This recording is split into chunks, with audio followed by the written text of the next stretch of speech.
মাঝে মধ্যেই বুকটা ধড়াস করে ওঠে।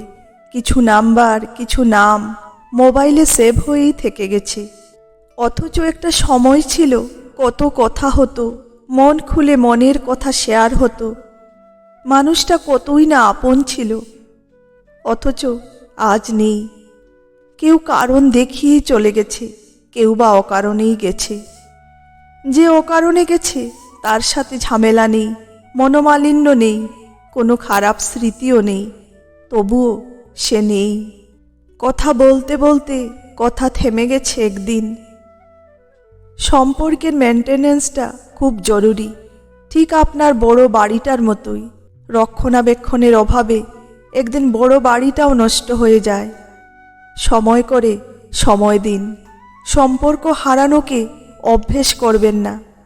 তবে ভবিষ্যতে যাদের সাথে আর একটি কথাও হবে না, তাদের যদি সত্যি দেখতে চান, তাহলে এখনই আপনার ডায়াল কলে চলে যান।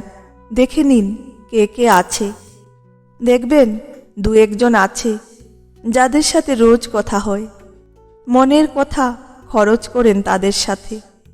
আজ যাদের জন্য মন খারাপ হয়, সেই লিস্টটাকে আর বাড়তে দেবেন না। ভবিষ্যতের কথা ভেবে বুকটা কেঁপে ওঠার আগে দায়িত্ববান হন। সম্পর্কের যত্ন নিন।